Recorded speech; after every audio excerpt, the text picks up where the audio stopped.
Hey, what's going on, everybody? It's your man, Hunter Grand, your personal agent for change, making life easy, Barzini. And I'm Fempreneur Extraordinaire, Tech Diva all day, Dre Renee. And this is the Crossroads, where there's only one rule. Be free to be you. We're going to have to change the intro because it's two rules now. Indeed. Yeah, Indeed. I did not touch the mic this week. You did well. You did And well. that's why it was on when you was ready. When you was ready to talk. Listen. Shout out to the Tech Diva. You know? I will stick to only talent. While you're talent and tech. Talent and tech. Big, big sister multitasker. Right. Man, oh, come on, Jasmine Joyce. She's been waiting all week. Oh, hey, we back.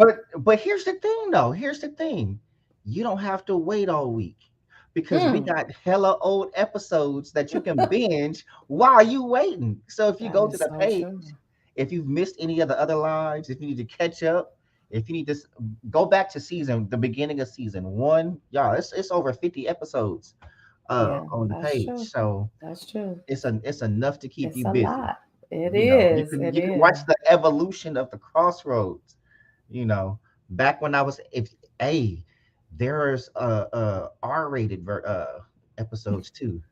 When before Bars had to clean up his earmuffs. Yes. Yeah, the un-earmuffs version. I slip every now and then, or maybe it's not even a slip. I'll let y'all know I'm about to just start going in. But yeah, so if ever y'all want to catch up while y'all waiting for the lives week to week, and I just want to name season 2 is taking longer than we expected. We had some folks we had to cuss out. Well, yeah, we're trying to upgrade and also support. I'm assuming we're supporting Black businesses, but I don't know.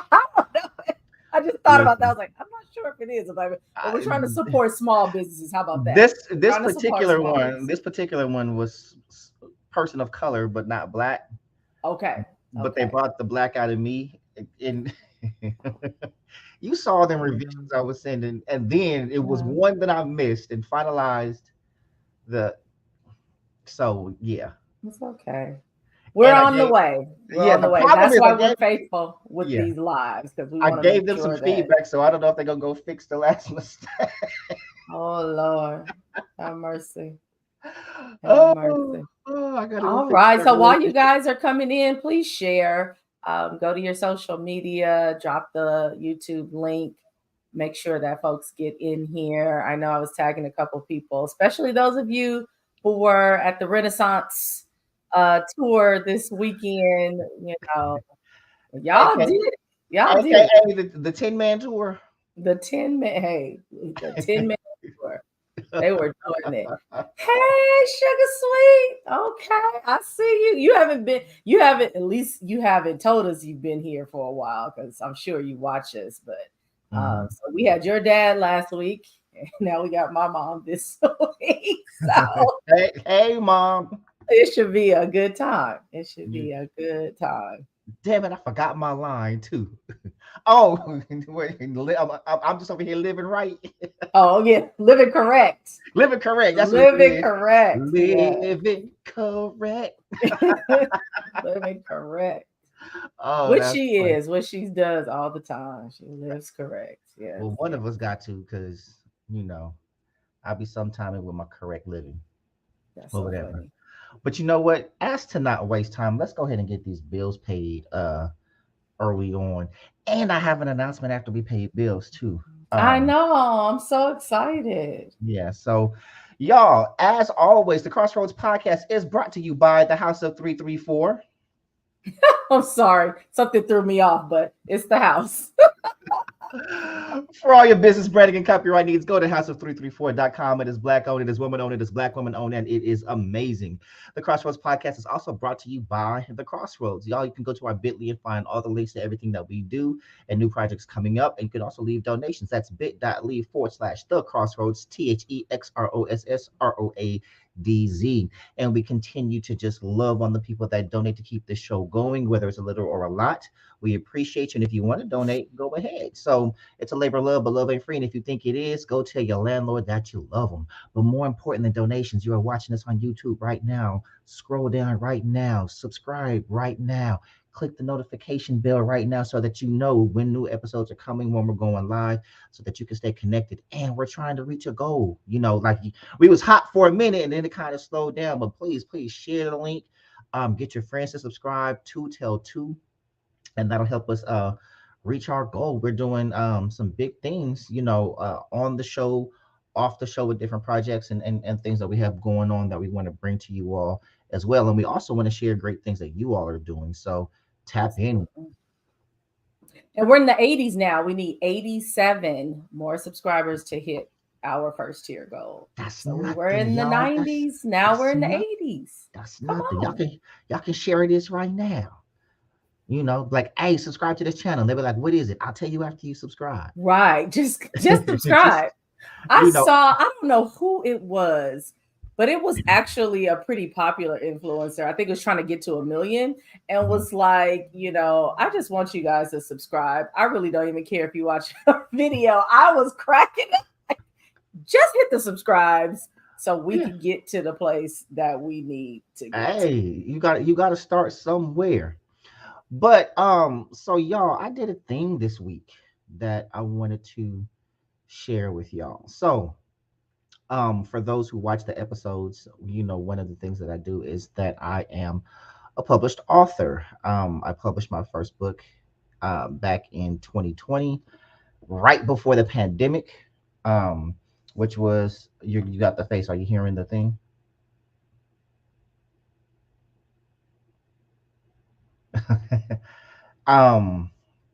We had my first book, which is Hello Me, Nice to Meet You, A Journey to Self-Discovery.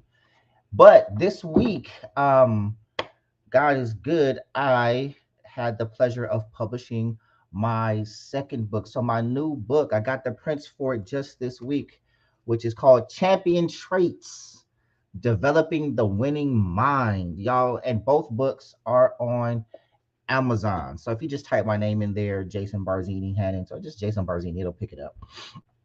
And you can pick those up. So y'all, I've been working hard. I'm actually working on my third book that should be out early next year. So we're doing a thing, trying to bring material and content that's going to be life-changing and hopefully impactful to all of you. So for those of you who are trying to delve into different mindsets, pick up both of those books actually, because I don't write books from the perspective of having arrived. I write books from the perspective of what I am learning along my own journey. So reading these books, you're going along the journey of things that I'm putting into practice in my own life, things that I've learned that are getting me to the next level in many areas of my life. So, I just want to. I'm excited. I'm excited to read it. I need to know, like, if what I'm thinking is going to be helpful. But as I am working with a new set of leaders, I thought, like, oh, maybe this book might be good, or maybe he'll come do a little inspirational zhuzh. But you think that's something? I mean, do you think it? I'm sure you'll say yes, but I'm just wondering: is it a book that would help, you think, to inspire a team of leaders to have a champion mindset, or what do you think? If you're thinking about people who are stepping into a new role or position, how will it benefit them? So this particular book, I'll give the backdrop. It's leadership and change mindsets with a sports backdrop. So what I've done is I've taken all of my favorite sports figures, Kobe's and Floyd Mayweather, Muhammad Ali, and all these great sports figures, and taking their mindsets towards their preparation and their mindsets around being champions, and then connecting those to life lessons, right? So the little things that they did differently, all of the great champions always did something differently. They thought differently, they moved differently, and that's what made them great. Um, for instance, like my favorite Kobe story is with Jay Williams when he was a rookie, with the Bulls, and he was coming out to Duke. He was hot, player of the year in college, and they were going to LA to play the Lakers. And so he went to go get some shots up before the game. And when he got Mm-hmm. there, Kobe was already there working out, right? In a full sweat, working out at game speed. And so he was like, man, so, he gets his workout and he's getting his shots up. And when he was done, he kind of stuck around and Kobe worked out for like another 30, 45 minutes, right? Mm-hmm.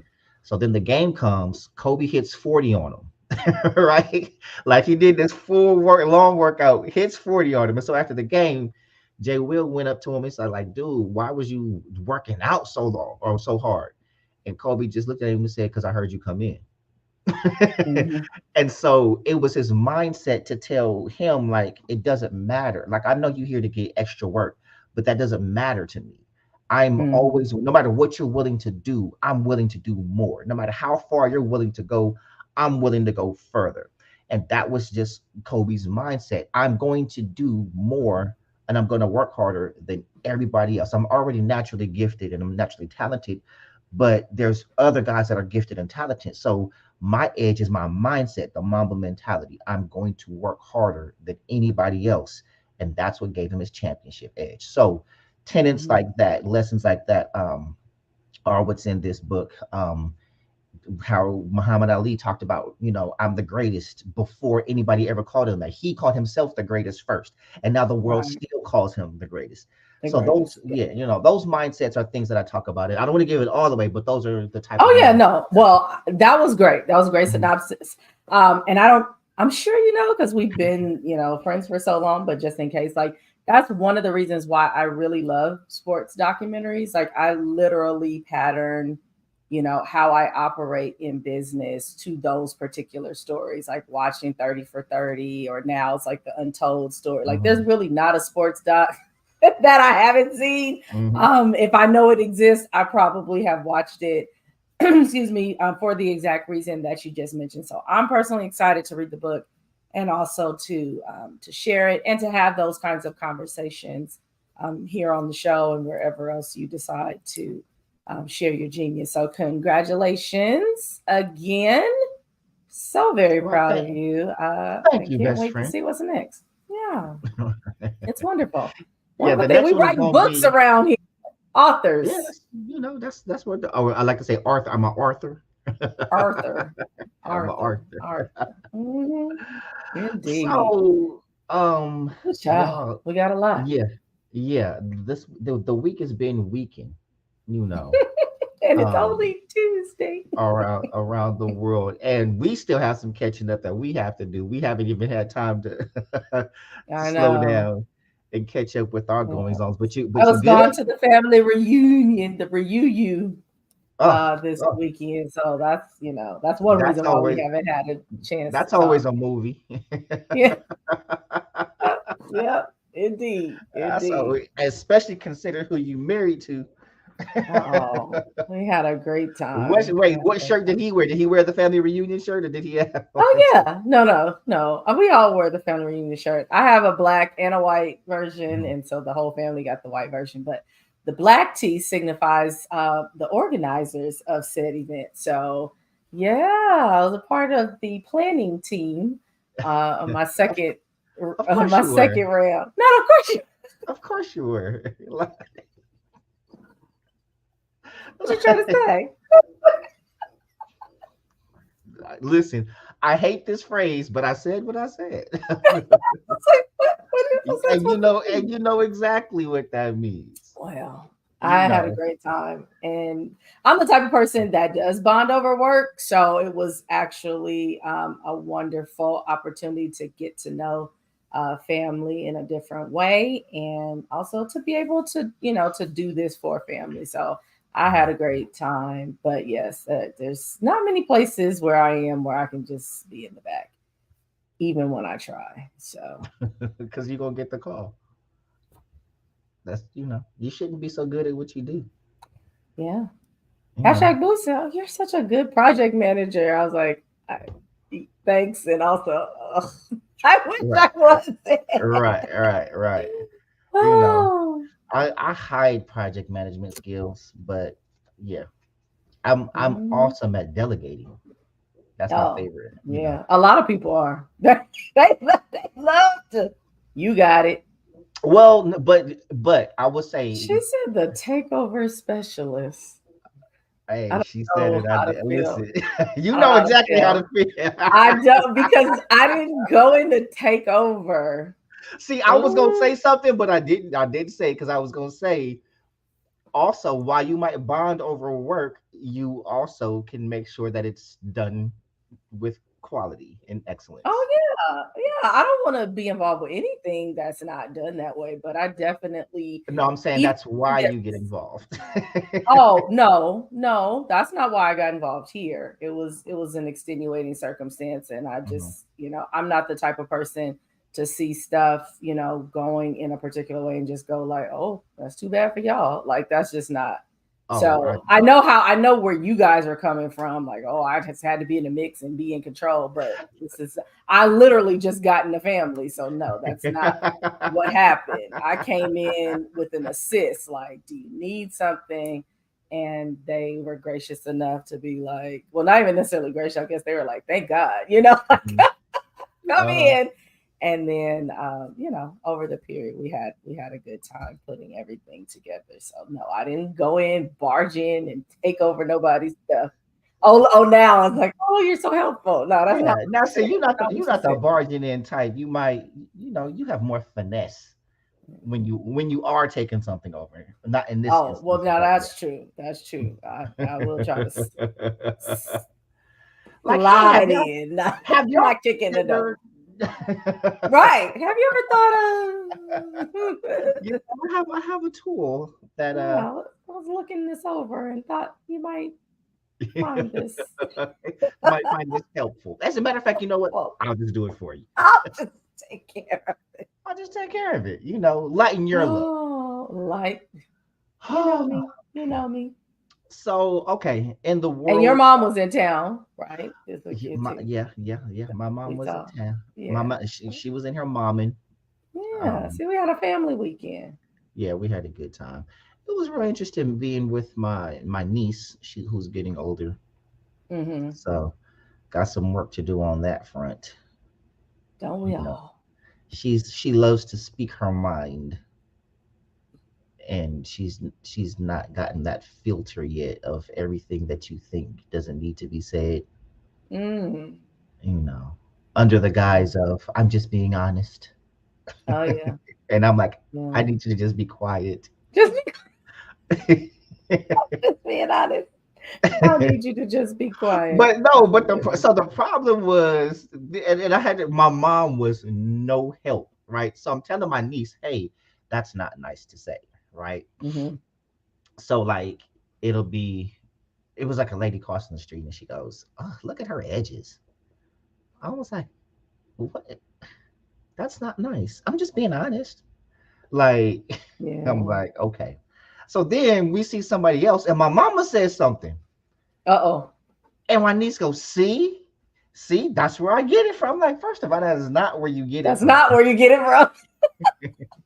But it was my mom was no help. I was just quiet the rest of the way. We was going to the movies. I was like, let's just get to the movie real quick.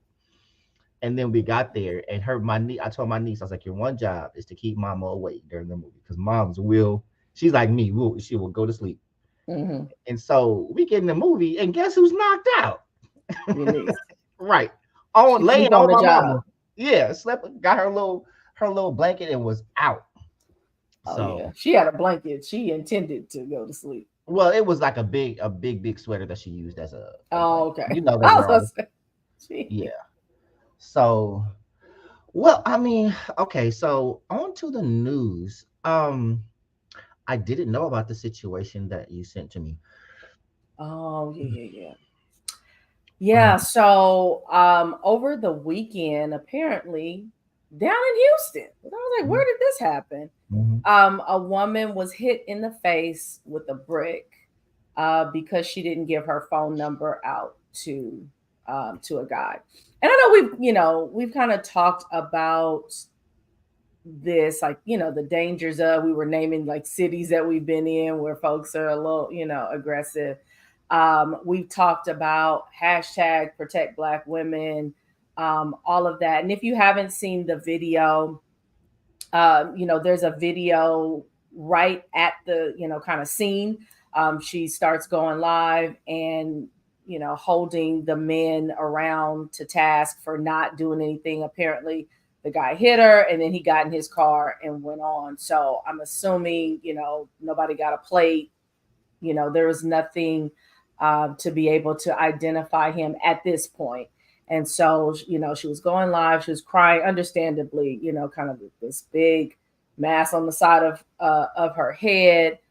Thank God she's alive, because I'm just like, getting hit in the head with anything is crazy, but a brick. And so then from that video, then there was, follow-up videos or clips from the hospital. And my heart really just went out to her because, it was just like, what did I ever do to anybody to be in this particular situation? And also, she has a concussion and will need, of course, time to convalesce. And it didn't sound like she had the type of job that would give her that type of time off. Now, in my research, I did find, a GoFundMe has been set up. And so the last I checked, I think they were asking for like $25K, and she's gotten at this point something like $33K. So if that was the number she needed to be able to take care of hospital bills and not worry about, eating and whatever she needs for her kids for a while, then folks definitely stepped up to support her. And so I will say this, as a woman who would not be giving my phone number out when approached, and I pray all the time, like, please let people just respect the rings on my finger and not even ask, because it's already such, it's an awkward, position to have to be in, but then it can also be dangerous. So I'm always in prayer about, like, just don't let anybody even approach me. So from that standpoint, I'm really sorry that happened to her, that it may carry remnants forward. Like, anytime somebody approaches you, that type of, trauma or trigger and all of that. But I thought about, the videos, and in the first video when she was saying, like, all you guys just stood there and let this happen. And I heard one of the guys say, well, what were we supposed to do? And I was thinking about that. And I think you and I have had a conversation, whether on air or not, but I know we definitely had the conversation. And you asked me, like, what would I want #boo to, or would I be okay with him risking his life to save somebody that we ain't never met before? Him not coming home, or perhaps coming home seriously injured for trying to, kind of jump out there. And I had to really think about that. Like, you, him, my daddy, my uncle, my nephew, like, would I want them to risk their lives? And so generally, no, I would not want, any woman, anybody, man, woman, boy, girl, to be attacked. But I wouldn't want my loved one to not come home because they're trying to be a superhero. I would expect him to see about her, call 911, hell, chase the ambulance if you want to, right? To make sure that she makes it wherever. Like, I would expect human decency. But I had to, like, really pause, like, okay, the expectation of somebody to jump into a situation with somebody who was, clearly gone enough to pick up a brick and assault somebody. Like, what do you think he would do to you? Mm-hmm. And everybody's not a fighter. That's also, so just because you're a man, right, you might not have them hands. And even if you have them hands, it's a brick, right? Like, that's not a feather. So I had complicated mixed feelings about that. But if I made it very personal, I understood, standing around watching, like, I understand how she could feel about that, but also it's like flip it on the other side and just think about, like, yeah, everybody's trying to make it home to the people that depend on them, and stepping in on your situation, though it is horrible. And if it were me, yeah, I would want someone to save me. Like, please don't let somebody like beat me to a bloody pulp. So that's why I'm like, I can see it from both sides. Like, don't Mhm. just stand there, but also, yeah, Yeah. risking your life and your well being for somebody. I don't know Yeah. that It's that's the answer either. yeah. There's a whole lot of factors that go into that decision. I'll say, especially when you've seen what you've seen and experienced what you've experienced. Right now, basic human decency. Yeah. There's many ways to help. It doesn't necessarily always mean physically intervening and fighting. Right, because you don't know if dude got a gun on him or whatever. Right. But I think the thing that upsets me the most with situations nowadays is that people will sooner turn their camera on than dial 911. Right. So I don't know if there was any, I don't know like how fast it happened. I didn't see the video. Right.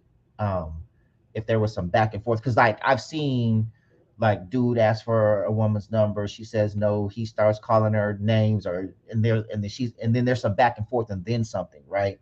Mm-hmm. So I don't know if that occurred to where there's time to be like, hey, y'all chill or whatever. Right. If he got in the car, if people had their phones out, which they typically do outside, taking pictures of like not, So I don't know if there was time or to get a license plate or something. As you explained it, he hit her with the brick and then got in his car and left. Right. So um, there's just so many And I factors. think in the first in one of the videos, I guess she was saying, like, he picked up the brick. It wasn't like an immediate, like, no, you won't give me your number, grab brick and hit. Like, he was like either taunting her with it or like, Mhm. and so I believe that's the point that she expected something to happen, because she said she didn't. She was like, I didn't think he would actually hit me with it, or that anybody would allow that. So I I don't know. It's easy to say what you would do when you're in a situation, but it's like, if somebody Mhm. picks up a brick and is near you, I'm thinking your first inclination is to get the hell out of Dodge. Right. Maybe. Yeah. No. That was gonna be my thought. Like if somebody's waving a gun and not shooting, run. Mm-hmm. Or like even if he's even appearing aggressive, get out of the situation as best you can. Like if there's an out, take it. you know um I know there's a lot of I ain't gonna let nobody. That's pride. It's not a place for pride. Mm-hmm. Right, it's about safety. you know and also you can't depend on someone else to save you, unfortunately. um it's just really not. That's not the age we live in. And I don't want to sound like I'm victim blaming here, because again, I don't know the situation. But I will say societally how the the inclination to just jump in and intervene has been diluted. Because any other time it's like, oh, we don't need you, or I can handle it, or you know what I mean, like Mm. the back and forth, and we don't know when when we're needed a lot of times. You see what I'm saying? Mm. Okay. um so in other situations, it's like, hey, like there was a post where someone was like, if like, men, if you saw a woman like struggling with her bags, would you help her, or getting on the plane and da da da, like all this other stuff, right? So it's kind of like when you are constantly told in the whole back and forth on social media or whatever, like, we don't need you for this, we got it, we are doing it on our own, or and then it'll be, if we see you and we say, hey, smile, we trying to holler, don't tell me to smile, I'm angry, I got a right to be. So like And so certain gestures, it's like it gets frustrating sometimes where there's so many expectations of us. We don't know how to go about these expectations. We don't know who we're supposed to do them for, and then when you have a situation like this serious, the person that you shit on the most is the person that you're expecting protection from, you know. Um, and that doesn't necessarily, it doesn't make it right, but it's hard, right? Because also you don't know what you don't know. You see what I'm saying? So if dudes are Mm, standing around like, hey, they having a good time, blah, blah, blah, blah, blah. How often do we see somebody going back and forth with somebody, right? Oh, mm, you this, you that, and I'm not saying that's what happened. Again, I didn't see it, but we see it, you know. And if I've been in a situation to where I've had to tell like a woman I'm with, hey, shut up. You know mm-hmm, what I mean? Because you're putting me in danger. Like the quickest way to protect you is to stop you, right? mm, And so there be that expectation. Oh, I want you to get him, but you're not helping the situation by going back and blah blah. Well, he right. said this, and I get that, but hey, And so like I was in a situation like that a while ago where it was some years back. I was playing ball with my brother, and I ended up about to get in a fight with this dude. Like we're squaring up, and my brother intervened and he pushed me down, right? And so I'm confused. I'm mad, confused. I want to fight my brother and everything else. And so I get up and I'm about to go fight both of them because my brother knew the dude, but the dude didn't know we were brothers. And so my Mm-hmm, brother turns around and he just looked at me. He said, like, please stop, you know. And so he just had this look on his face.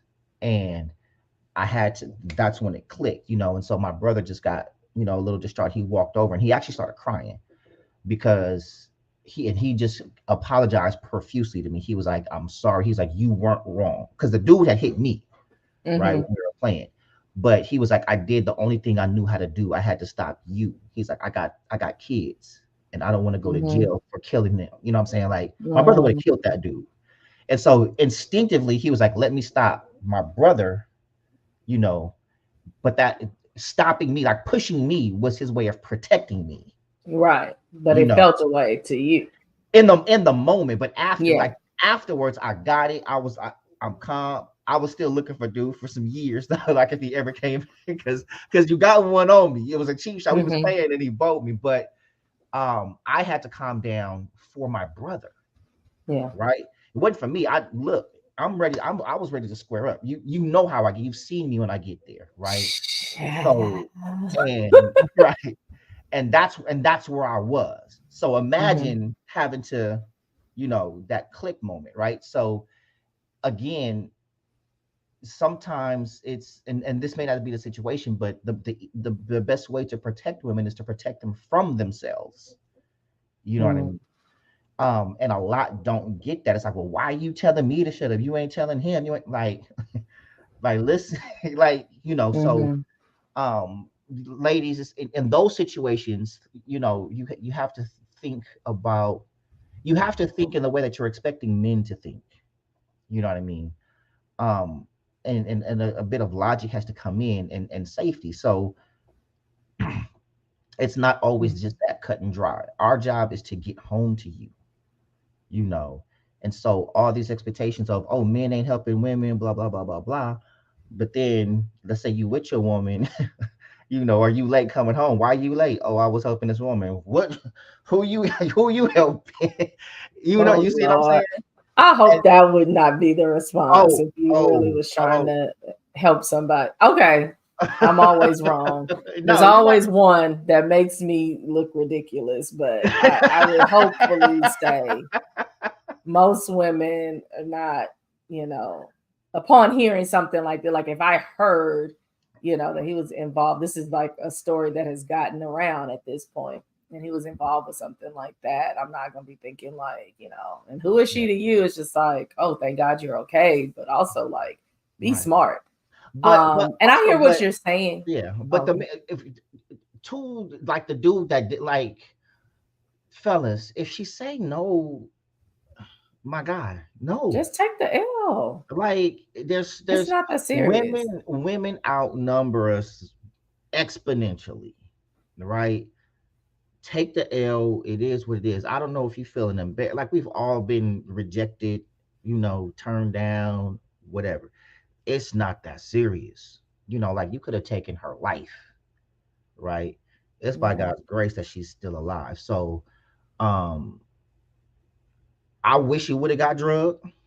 You know what I'm saying? But yeah, that's terrible, and I feel horrible that happened to her. Yeah. Right? Yeah. And in the wake of like the whole thing that happened in Alabama where all black people I guess that that was another thought too, like, okay, all these black people joined together to in this rumble to help this man. And I have to wonder if people are not thinking like, okay, well, they helped this man, but nobody came to the aid of a woman because it's a black woman. That is somebody's narrative, is black women are not considered or protected. And so while feeling empowered to jump in the water and swim to help somebody, um, that another group of folks would just stand idly by while this woman is assaulted. And so, that's kind of the other side of the coin to consider. Do you think like there's a difference? Do you think it's valid? Uh, and this could be my bias. No, um, Okay. because I've seen, as someone who protects black women, I don't see that, right. And if I'm being honest, that narrative annoys me. You know what I'm saying? Like, by and large, yes, there's situations to where it's like, oh, but like, again, because when I hear like, oh, y'all don't, okay, like, in what way? What are you talking about, right? Like, and so you, again, like, men have lives they have to get back to, right? And if you spend in your life protecting everybody that needs protecting, you're gonna have long days every day. Mm. You see what I'm saying? Especially for those, and I'm not saying, like, I'm not even making a generalization, but there are those who don't protect themselves. You know, so you walk up on a situation, you don't know the situation, and so it's like you just assume the dude is wrong or blah blah. You know what I mean? And Mm-hmm. that's not always the case. Again, I've seen, like, fighting, and she keeps going back. You know, I'm not putting myself at risk for someone who's going to keep putting themselves at risk, right? Like, when do I get to come home safely, right? And Mm-hmm. so I think the fact, because I'm physically stronger, doesn't mean I'm more prone to pain, you know what I'm saying, or Mm-hmm. like it, or have things to lose. You see what I'm saying? Like, Yeah. the narratives get spun, like in the situation that we were talking about, like before I moved out here. The thing that brought me down was dude coming around the corner with a camera, you know. Mm-hmm. So I'm out here, like, it's a lot, you know what I'm saying? And so, not, and I don't even want to be petty and say tit for tat, but we all need protection, right? And I'm not even just saying physically. So we abuse each other far too much, right? And while women may not physically always, well, sometimes it is physical, but like, Mm-hmm. there's that emotional abuse. So it's kind of like, where are the safe spaces for both sides? We need to protect each other in a lot of different ways. And I guess it goes back to our episode when we did the race for the worst, where it's always who's not doing what for whom, and whose fault is it that such and such happened to, you know what I Mm-hmm. mean? And so it's like, we don't get to go blame women for our lot in life, even if something happened. You know what I'm saying? So it's kind of like, oh, we was raised by single moms, and this is how our life looks. So it's women's fault that men are like we try to spin Mm-hmm. stuff all kind of different ways, right? And we can never articulate the expectation, right? So in your everyday life, protect you from what we're not always there, right? And the men that are there, they don't know you, they don't know the situation all the time, you know. And so um we all have to be careful, and I wish it was simpler than that. I wish we were all getting along enough to Mhm. think like, hey, y'all, we're supposed to be a community, we shouldn't be fighting like this. But we Yeah. see it all too often to where a lot of times you get numb when you see interactions like that. It happens so often, you also get numb to it. You know what I Mm. mean? And so some people is like, "Ugh, hey, there they go arguing Again. Hmm. again," you know. And so folks, instead of saying, hey, you know, and me, I get annoyed because when I'm tired, you know, and it's like, I'm not that I'm gonna stop, but I'm tired, right? The places that I've lived, I'm hearing commotion and have to run up to people's apartment and outside to stop, Mm. you know. So it's like, who's someone that does intervene? I'm tired of intervening because I hear her a lot. You know what Mm. I'm saying? And setting him off and like, hey, yo, you see what I'm saying? And so and when I was living over there in Hawthorne, a couple of my neighbors, I have to go remove him. And even if I brought him down to my place, like, hey, come down here and chill, right? One, so you're not hurting her. Two, so you're not out of here in cuffs, Mm. you know? So there's just a lot, and it's not as black and white as we try to make it all the time. But I think we just have to really consider where we go and what we do while we're there. That doesn't mean like, one, you can she didn't go out thinking that she was gonna get hit in the face with a brick, Mm. right? Um, but just be very mindful of who you're with, who you're around, like the whole hanging out. Like at minimum, ladies, get you a Google Voice number. Like get you a Google number. If a guy asks for your number, give him that one, right? Mm. Um, to that's like really my best advice because it is dangerous out here, and there's some cats that's crazy, you know. Um, Yeah. And that's that. It just made me think like you just you have to go along to get along. Like, oh, give somebody a number when you don't want to and you don't have mhm, to. Or mhm, make sure you're not dressed a certain way because people can't control like that kind of stuff. mhm, Oh, it yeah, incenses me. But you do have to think about your safety first. Like mhm, it's easy enough to say, well, they just shouldn't do that. No, they shouldn't, mhm, but they are. And right, so then the question is, are you going to hang your hat on, well, I have the right to blah, blah, blah, and wind up in a situation that you're hurt? Or do you have to change your behavior because they won't change their behavior? right. And it's Um, unfortunate, but yeah, it is, and like just to kind of give a scope, like we both weaponize things that we shouldn't in situations, right? Like men will weaponize their physicality and assert themselves, right?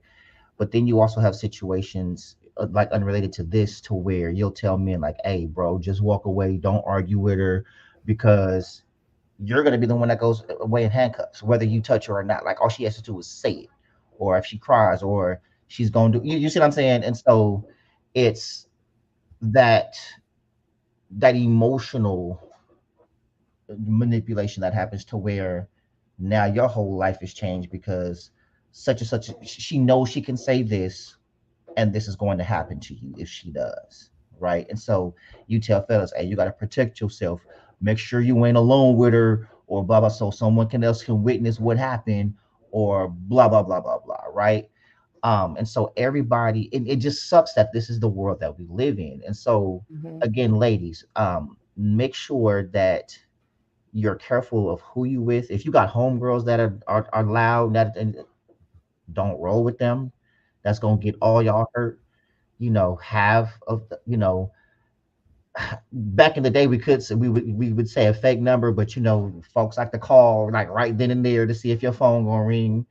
Um, but if you have like a Google number, it will ring or like right there, and you can block the number Mhm.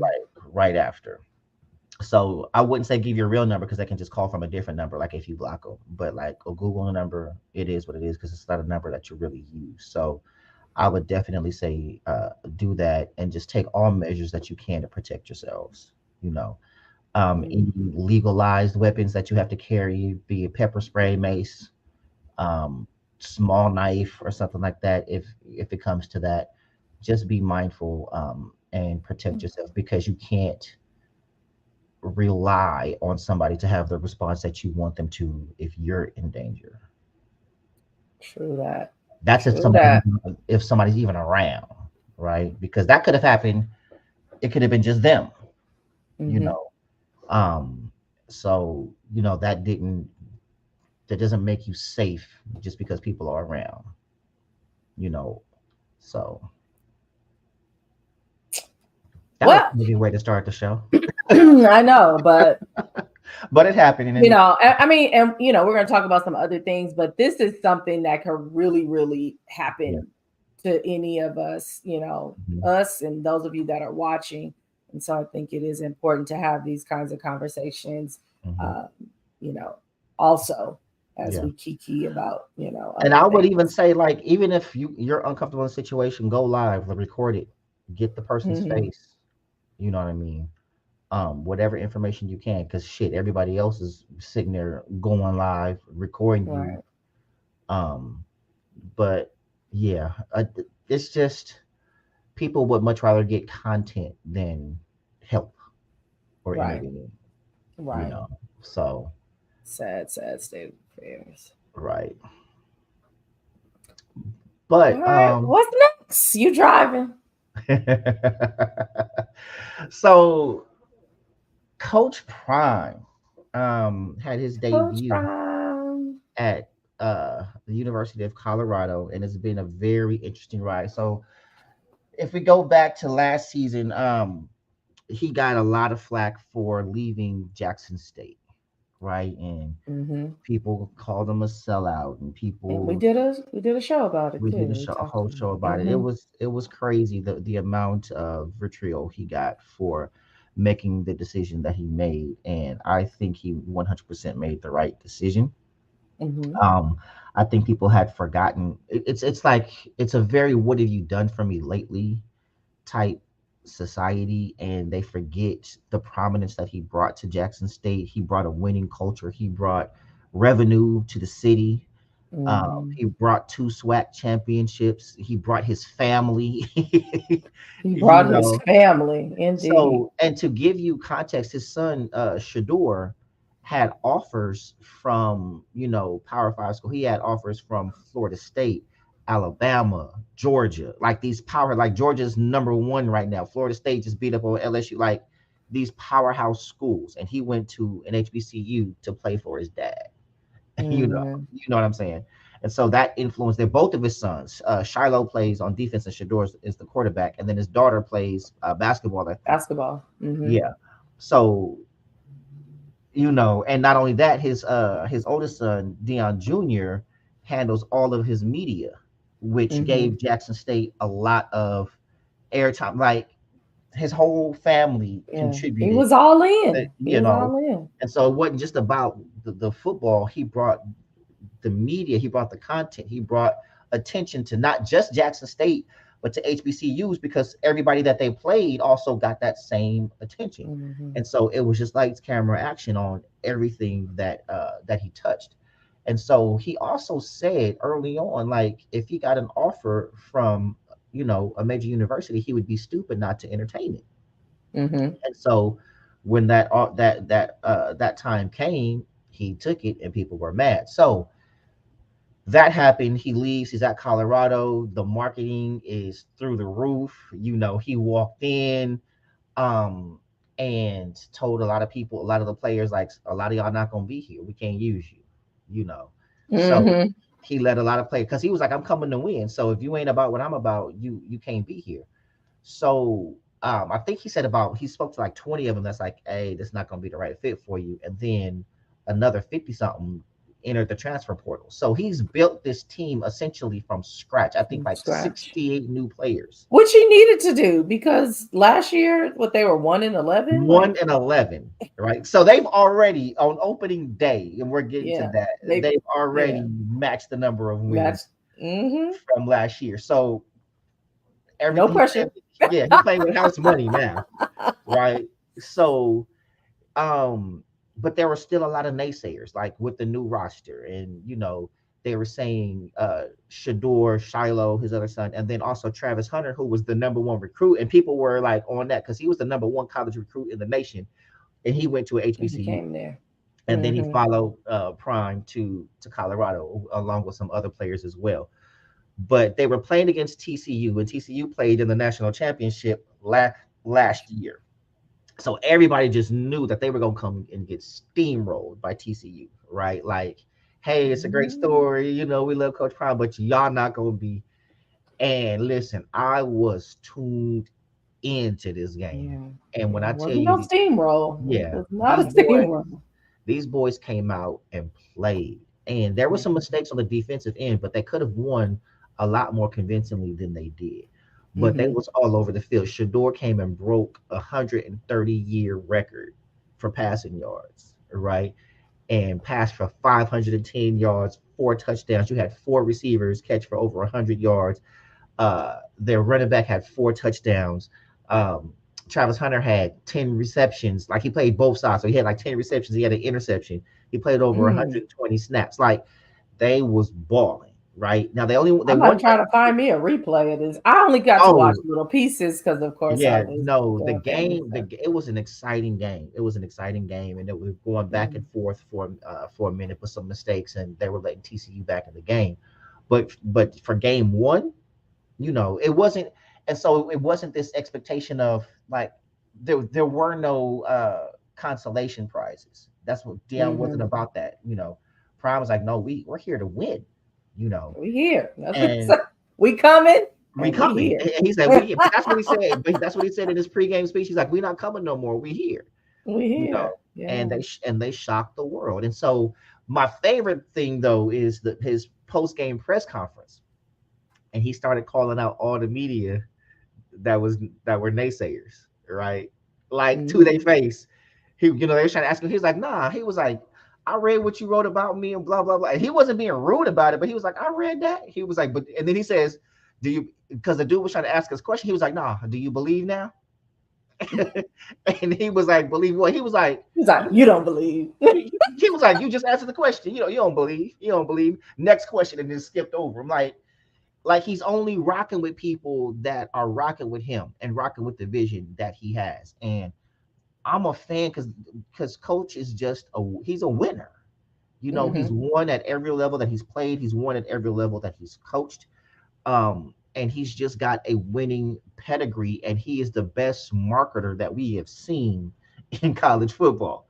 And so like he's such a business, right? And his family's about the business. So not only is he playing in the biggest game of his, or coaching the biggest game of his life, and these kids are playing in the biggest game of their life, but during the game, his commercials are playing, like his Aflac commercials. He's got a KFC commercial with his family. It's like family night, and they have like, I'm like, this dude, I love it.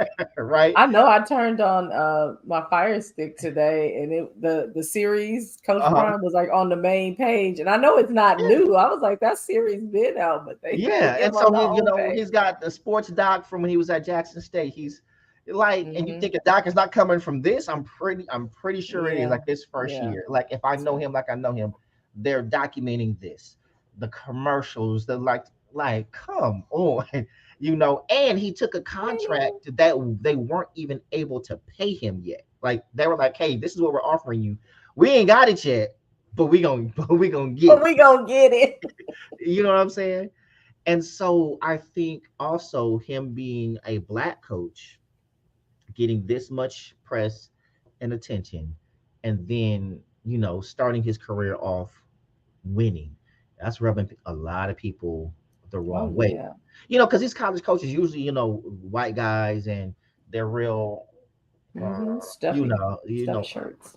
Like that's not him. He coming out with the chain and the what I'm saying, and the give me my theme music, and like he's just different. He's doing it his way.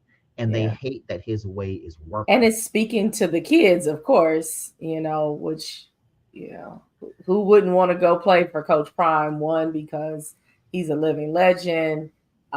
But also, yeah, he's speaking their language. He's speaking to them, and I'm sure that's exciting for Mhm. them as well. So Yeah, and his recruitment. I'm interested to see one. I'm tuned in to see what they do this year, but what he'll be able to do if they get a winning record this year, because all of the games that they're going to play is going to be on network TV, right? mhm. They're going to tune in. And so now the same reason why a lot of these, blue chip players go to your Alabamas and your Georgias and your Florida States and your LSUs to get, the looks and the notoriety and the TV time. They're gonna come here for that, and not Mhm. only that, but also a winning culture from a coach who is a winner, He's a you know. winner, right? So yeah, I think like the future Mhm. is bright. I mean, RIP to the Pac-12 because that's about to be done after this I was year. about to say, well, I'm for them until they play SC, and then after this year, it won't matter anyway. So Yeah, that's gonna be. I'm gonna be. everything's I'm going down, down, down. right. Well, I love cheering for SC. I'm gonna be honest. I'm probably gonna be cheering for Prime in that game too. Just I mean, everybody is I'm not free to gonna do be what they sad. want, but it's always fight on. Like Yeah, y'all got the I Heisman, roll with. the reigning Heisman Trophy winner. Like he's doing SC is SC. They back with Mhm. their number 6, I believe. Sounds about right. Yeah. I mean, from what I remember hearing it Uh-huh. while I was at the sports bar, I don't. Yeah, I think they're 6 I in the think nation that's right what it now. is. So, Mm-hmm. they're in position to be able to play for the national championship if they have a good season. You know, so if it comes down to them and Colorado ain't, I'm definitely, pulling for them because I'm all things LA. But this it's a I'll come story. back when Yeah, they I'll can, be. but Look, I've been rocking yeah. with y'all for a minute. You know what I'm saying? I'm Like just so and saying. so, people I think I guess went it's to all it SC. takes for you to go somewhere else. You grab your little blanket and going over to Colorado. Nah, Yeah, hey, just yeah, yeah. We got next week, y'all. He gonna have a new fitted. It ain't gonna be LA no more. It's gonna be a little Oh no, no, no, buffalo on no, no. his Oh, hat. He mm-mm. gonna have a No, little buffalo. no, I'm a fan. I'm a supporter. No, I'm a Hmm. fan of Prime, but put it this way: if he goes to another school, that's where I'm going. So Okay. Okay. it ain't about Colorado. It's about Prime. You know what I'm Okay. saying? Okay. So, like, to be clear, Hmm. He packed up and leaves. all So am right. I. So, like, where we going, Coach? I love it. I love it.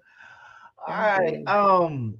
In other news, Sean P. Diddy, Puff Daddy, Puffy, uh, Love.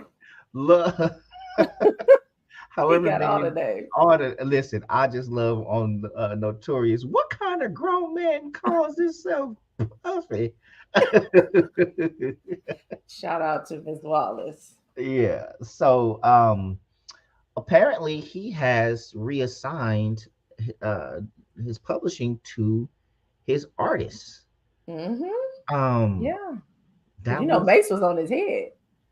yeah, but Diddy said Mace owe him money. I'm not sure He what that did. He did. He that whole did. deal is, but It like was a I think it raised a question for me: why now? You know what I'm saying? yeah. Yeah. So, there's been discussion on the Twitters. This year is the 30th anniversary of Bad Boy, which I was like, is it? Mm-hmm. Oh Lord, I was there in the beginning. So anywho, 30th year of Bad Boy, and I think publishing reverts back a year 35 Mm-hmm. anyway, or something like that. Now, some of these people clearly their publishing isn't that old. Mm-hmm. Um, but folks were saying, well, it's not generating the same amount of money, so he's doing this for a look because it's the 30th year, and I'm Mm-hmm. not really losing anything. I've gotten, all that I could get, and now here you can have You can have the these rest. pennies. Yeah, yeah. Hey, That's the word on the street. well, I mean, but at the same time, when you are a producer, like that's how you eat. You know what I'm saying? Like if you're producing the music, and that goes back to the Irv Gotti Ashanti um, debacle, right? And so Oh of course yeah. everybody was like, "Oh, give her, her masters," and he's like, "No, like that's how I eat." So it's like it's not like Murder Inc. is still a thing, and they putting out new artists. It's you know the Hmm. old And music then she that's went and just re-recorded all her stuff, right? Is that what right. So happened? she couldn't get her stems to be able to do. So it's like the original music and all the background vocals and everything else. You got to do all that over. So Hmm. but at the same time, she signed the contract. You trying to get on. If you didn't produce the music, that it's not your music. You know, Yeah. so Music businesses. Oof. but you have to also realize a lot of these artists, especially singers, right? Singers more than rappers are not the ones writing the songs, right? Right. And that's why it was important to know also that, writers were getting theirs as well. So yeah, not just Yeah, the so you got singers and writers, the you got rappers. producers, you got Hmm. collaborators, like all this. A lot of times, the artist just comes and sings the song. Hmm. When Hmm. you had somebody else that demoed the song for them, they re-sing it and and they perform it. But so they'll get points for performing the song, but the writers and producers get more points typically than the artists. And so now artists get paid more so from going to perform and do Tour. shows and touring, Hmm. you know. And so she's trying to tour and wants it as close to the album as possible. But those stems, one, you probably don't sound like that anymore, which is why you want those stems. It would need those stems, and it's a Hmm. lot to have to try to go in and recreate what you did before, because you still have to pay to do that, which is why Lauren Hill does remixes. Oh, she was right on the, I was just about to say, and that's why we get the electronica mix Mm-hmm. from Lauren Hill, which Because you got is to not the pay. same. If you go and do the originals, you got to pay for that. You know what I mean? And why? I mean, all of these projects have generated so much money, right? Mm-hmm. Like you think about, unfortunately, the untimely demise of Big and just how his music continues. We had the movie and all the things that have happened. Like you couldn't have cut him the estate some before now. I mean, like I understand as a producer, that you It that really you is. gotta eat, right? Because we've heard the stories about Puffy. He come in there and put a little on it, and now he's the executive producer. But whatever. Mm-hmm. But you couldn't share. You couldn't share something. Couldn't give them a few Well, more breadcrumbs, or well, that's just not the way. that's it. That's not. It's business, right? So if you're an artist Mm, and you're trying to get on, right? So here's the thing that people are forgetting. Yeah, he might have come in and hit a snare or something like that or whatever, right? His name, without his name on it, without his brand on it, it's not selling the way that it did, right? mm. Okay, So fair. the brand is what's pushing it. So you can want to be this hot artist. It's like, go ahead, right? As soon as you put that bad boy stamp on it, right? Mm, Now it's okay. something, you know. So, or just like Dre, right? Dr. Dre stopped producing for everybody years ago. They have teams of producers. That's how Scott Storch got on. You know what I'm saying? Like, hey, y'all put this on. I'm executive producer. Like my company is what's producing this. Mm-hmm. So that's the executive production. Like it's under my brand, my label. I I'm facilitating all of Mm-hmm. this, Okay. right? So no, I may not have played the keys and did the drums and recorded the vocals, but it's all done by with my money. Like if I paid for it, I am the executive producer. Let's start there, right? Like Take that. period. Take that. And so also with artists with the music industry is like people think when they got those, it's not so much now because it's streams and everything else, but when people were getting signed to labels and oh, they got $1 million deal. Like I remember when 50 Cent first came out, he had this $1 million deal. People got to realize that $1 million is not yours. Like that's the Mm-hmm. deal to create the work. You know, that's your marketing budget, that's your production budget, that's your videos. Like that's not your money. You see what I'm saying? Right. And you got to pay that money back. So the company is like, hey, you're when you get $1 million deal, you're actually $1 million in the hole. You see what I'm saying? Mm-hmm. So you don't start getting paid from the work until the company has made their money back, right? So once, hey, we made 1 million, now we start splitting the rest, right? Mm-hmm. And so you have a lot of people that were so eager to get on. Yeah, they're gonna take that deal at the beginning, which is Yeah. understandable. You can't come in trying to, oh, I want to own all my masters.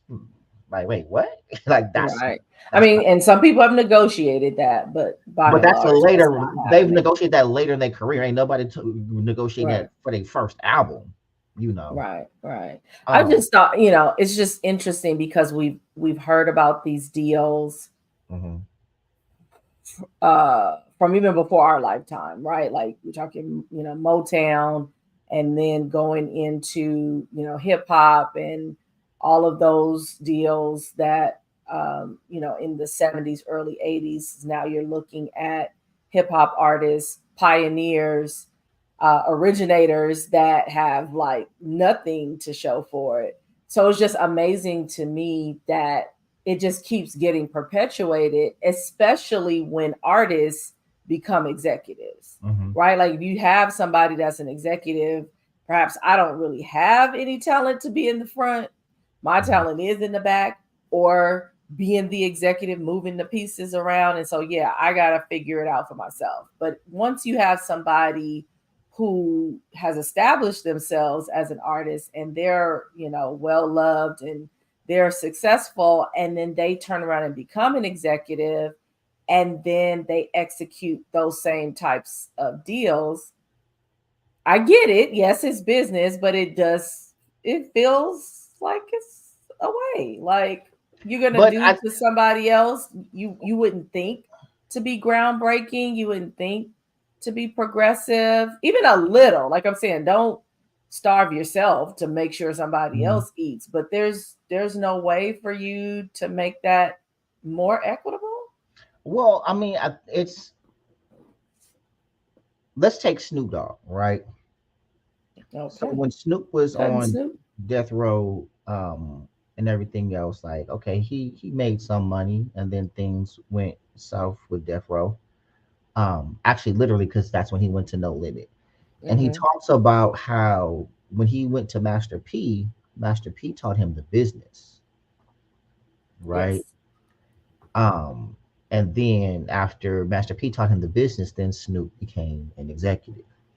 So as an artist, you have to come in with a plan, right? Like, what do you want to be? Do you want to just be an artist? And the music business is not just about being an artist. And those who come in just being an artist are very rarely successful. So you have to look at the moves that a lot of the super successful artists, like even Michael Jackson, like Mike made enough money, not just from his artistry, but he made business moves, and then he went and bought the Beatles catalog, right? Yeah. That was Wh- gangster. like, why would he do that? Because now I'm getting paid every time you play the Beatles. Mm-hmm. So that's the game. The money in music is in the publishing, right? And so Absolutely. as an artist, you have to know that. So it's like, hey, this is being the artist, that's my foot in the door. So if you just trying to come in, and let's face it, a lot of people just trying to be famous. You see what I'm saying? A lot That of part. people are not trying to learn the business. But those who do learn the business, they sign better deals. They make better moves. And so also it's like, if I'm giving publishing to somebody who likely would just squander it. Like, why am I giving you that? You didn't create this. You're singing it. Because artists are a dime a dozen. I can go get anybody to perform the song, right? If I'm a writer or a producer, I have the power, you know. And Mhm. as an artist, so the thing is, artists, the game started changing. From it went from, the major labels, the Capitals, the Universals, Virgin Records, Priority, and all this other stuff, to then the indie labels, the No Limits, the Bad Boys, the Death Rows, and all this other stuff, and to now all of a sudden you have streaming, to where now you don't need labels at all, you know Mhm. to where, and those deals were no longer, the bigger record companies were no longer signing artists, they signed labels, right? So like the smaller indie label would sign a distribution deal with the bigger label. So now the labels are like, we're not looking for talent. We're looking for labels that already have the talent and the music. And we're going to put money behind like the marketing and distribution. So it really made it easier for the bigger companies, to be honest. Right. And then now with streaming, it's even more tough for artists, right? So now you think about the producers, your Irv Gottis and your Diddy's and everything else. In this day and age, to try to make money, nah, you need that publishing because now artists are starving. Like, you know how many streams they got to get just to make $1? You know what I'm saying? Yeah, that streaming game is something else. And nobody knows how it works. I mean, I saw a video with Snoop. He was like, man, somebody need to explain, like, how does it work? You know? Yeah. And Master P, he's one of the people that mastered the game and you know, made them play by his rules. I was really impressed watching it was a No Limit Chronicles or something like that on BT, and learning just, you know, the grind. The grind. So I mean, I guess it's like everything else. Like if you take the time to learn and you go through that development period, you can be a power player versus just kind of taking what people give you.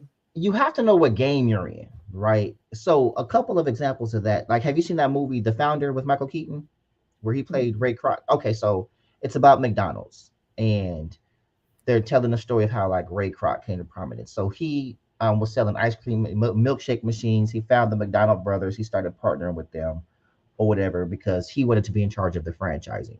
So he was getting like notoriety and kind of like fame because he was franchising all these McDonald's, but he was actually losing money and is about to lose his house because he couldn't control what they were selling at the different locations. Like you had some that was doing burritos and fried chicken and blah, blah, blah, blah, blah, whatever, right?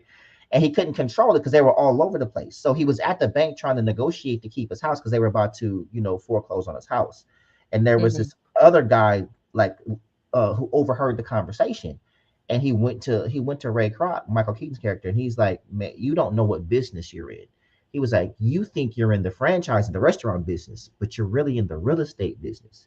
And so what he taught him to do was buy the land that the franchises go on. Like, so if you're going to franchise with McDonald's, right, you would put your restaurant on my land. And now if you don't do what I say as far as like the products and follow the protocol, I kick you off my land, right? Because the land is mine. You see what I'm saying? And so now, and not only, so they're paying rent. Like, yeah, you got your restaurant, but you still paying rent to me because you're on my land. And that changed the whole game. And that's how that's the McDonald's Corporation. The McDonald's Corporation is actually a real estate company, right? So he once he understood what business he was in, he became bigger than the McDonald brothers, right? And so that's I forgot the other example that I was about to give, but that's just no, like even on the internet, right? Like as a business coach, what do you see all these ads for now, right? You don't see people advertising their coaching business for business. You see advertising for coaches to coach coaches. You see what I'm, so it's like, I'm not actually coaching anything specific. I'm just teaching you how to coach whatever you're trying to coach. You know, here's my system, my strategy. So they're like when you understand what business you're in or where the money is, like everybody's trying to be a coach and trying to figure out how to do it. Okay, so my business is teaching people, whether you're successful or not, I still get paid. I'm gonna give you the tips on being a coach, but I'll give you no guarantee that you're gonna be a successful coach. And then I'm telling you how successful I am as a coach, but I'm coaching.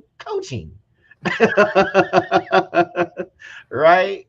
And it's so the game. Yeah, it's like when you figure out the game, you know, you can't be mad that somebody just knows the game better than you and you decided to play, and now you mad. You signed the contract, you signed the deal, you sung the songs, you know, and now you have to figure out how to make money from it. So those who learn, like, hey, I'm just gonna go do the same thing because the blueprint has already set out, you know. So I guess it's an age-old story of hate the player, not the game, or hate the game, not the player. Right. You know, so I guess so, child. Yeah, but I mean, they got the publishing now, so Yeah, let's see what they do with it. Well, at least Mace, they're off. right. He's off with Cameron, and they just Hmm. launched season 2 of It Is What It Is. I'm excited to go watch that. So they picked up Antonio Brown and apparently interviewing O.J. Simpson. So I'm like, let Oh, me okay. I tune have to in look into to that. this Yeah, to we'll see. have to talk about that on the show. Yes, We might have to yeah. do a show about other podcasts. I know. You know what? Somebody was asking me, like, oh, do we do reaction videos? And I was like, we haven't, but send But us something to react yes, to. yeah. You know what? A matter of fact, call to action. If y'all have something that y'all want us to react to, boom, we'll make it a segment of the show, or maybe we'll do start doing like reaction shows. There you go. There's the email. You can send it to us. Or if you follow us on social media, you can DM us. That's Which what you we should do be to each doing. other. Yeah, yeah. Listen, we got each other. Listen, we've had each other's phone number, and our phone numbers have been the same for 20 damn years. And I can't remember the last time. Yeah, we just DM. We just DM, we leave voice notes in through this, like we'll be Social talking media is on. taking over. Listen, we I call talking my on. mom through Facebook Messenger before I call her on her phone. Yeah, and not only that, Just, we be talking on several platforms at once. yeah, yeah. You got to remember which conversation Conversation is on. Yeah, we was have two where. different conversations. Absolutely, But absolutely. um, so to cap it off, y'all, um, yeah, somebody had a birthday and a couple of concerts in Los Man, Angeles, and my timeline has been going in ablaze. shambles. Right. It's just So disco balls everywhere, the Queen Bee silver sparkles uh, and in 10 minutes. glitter, and it's just. Yeah, just Now some of y'all did that, and some of y'all shouldn't have done that. Let me just say. Beyonce. Wait, no, Beyonce. You know how people have themed birthday parties, like, oh, you got to dress like this, and some do and some don't. Mm-hmm. I think B showed y'all how to do it. She's like, thousands come out and just. I've seen some In elaborate, aluminum foil.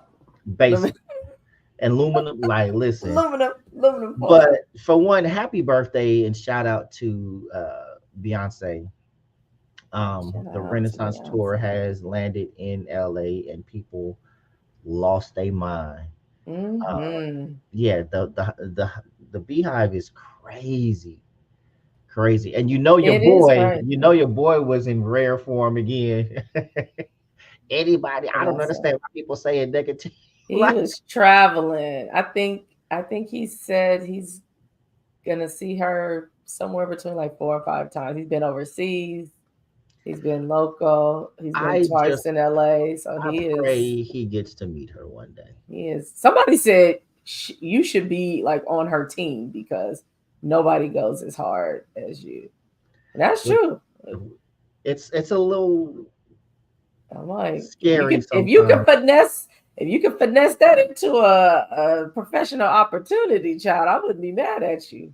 Yeah, I don't think I've ever been that gung ho about something. Maybe Michael Jackson when I was a kid, but who wasn't? Everybody Everybody was, was, yeah. But you're like. also a kid.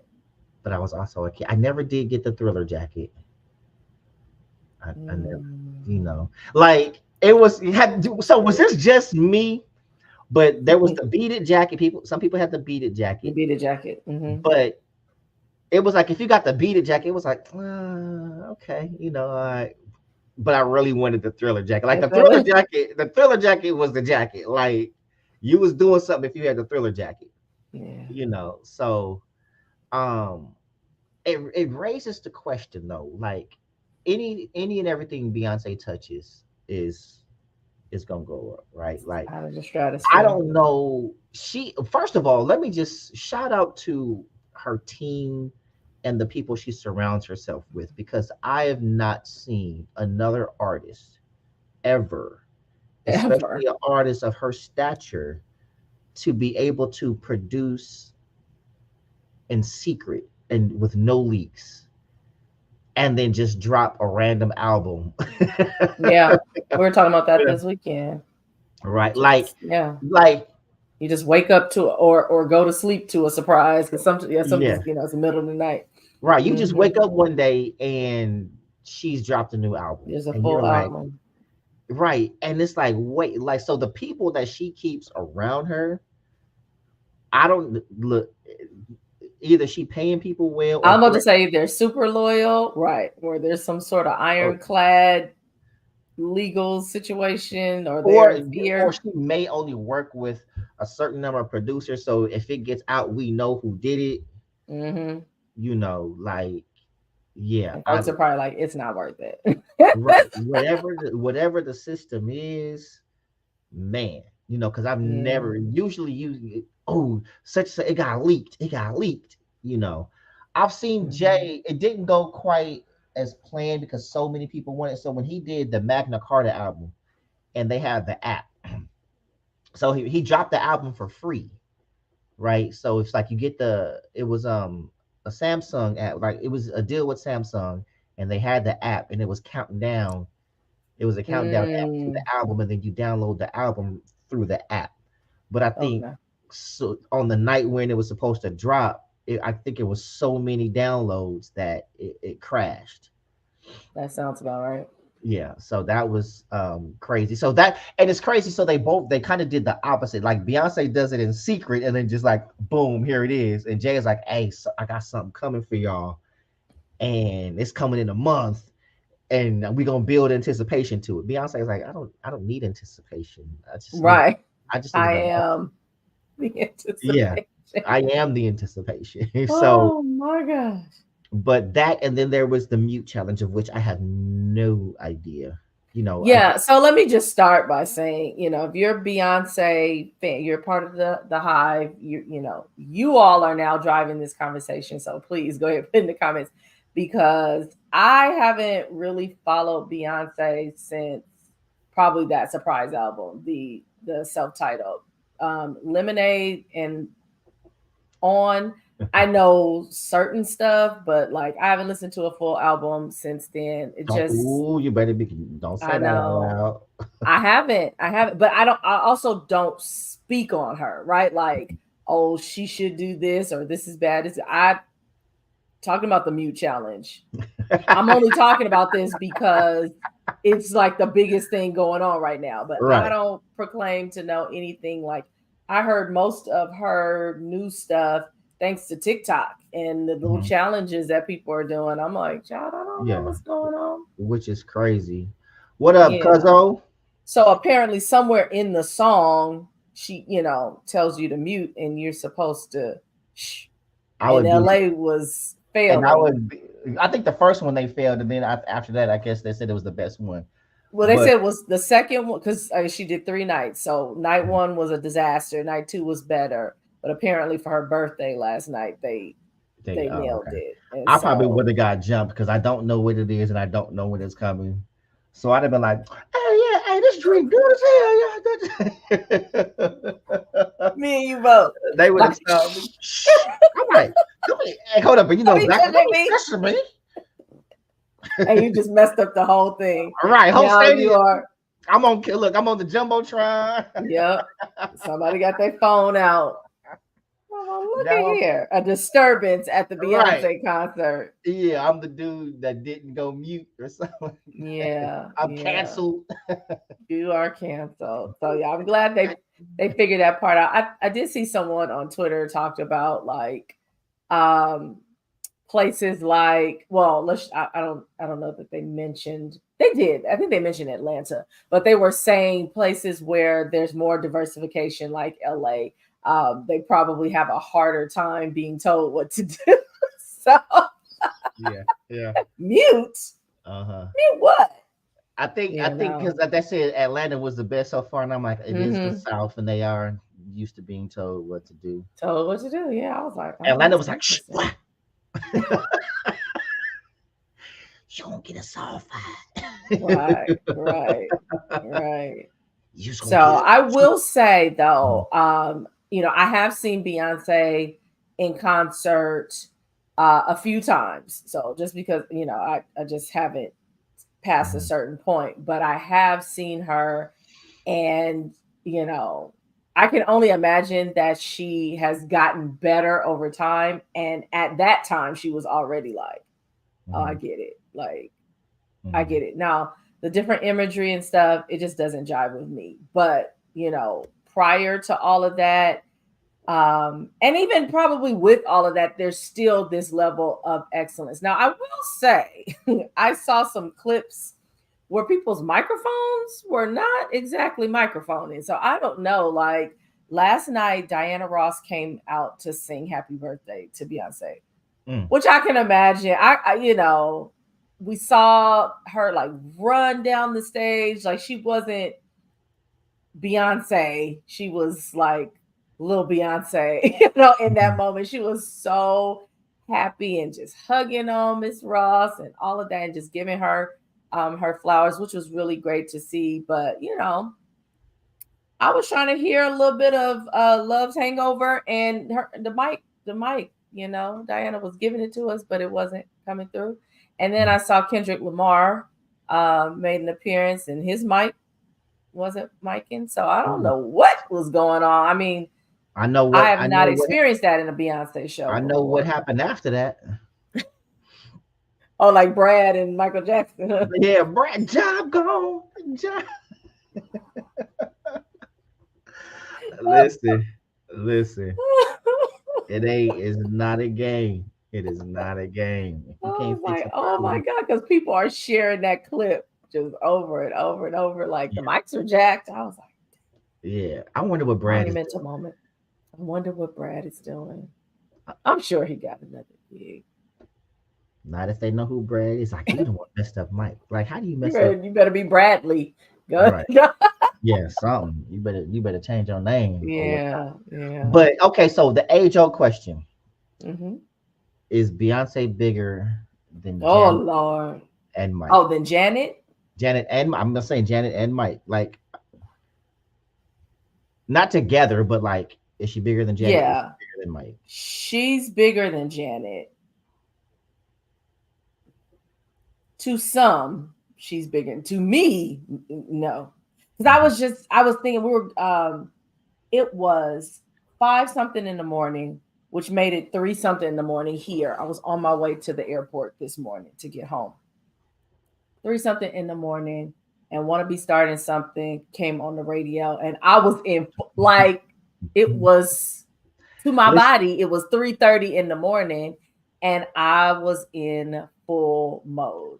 them horns at the end of want to be starting something. Yeah, I don't feel you don't get that anywhere else. I don't.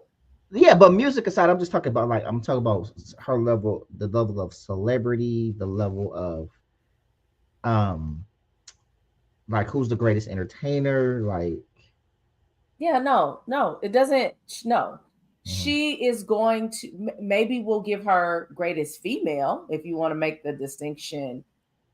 Michael started like literally out the womb. Like he was what 5 or 6, doing the James Brown. No, Mhm. if she And continues to do it, maybe like Patti LaBelle into her 70s, and and unfortunately because he passed away so young, she might make it Yeah, there. Mike was 50, but Well, but I'm saying, but he had close to 50 years of artistry. mhm, She doesn't.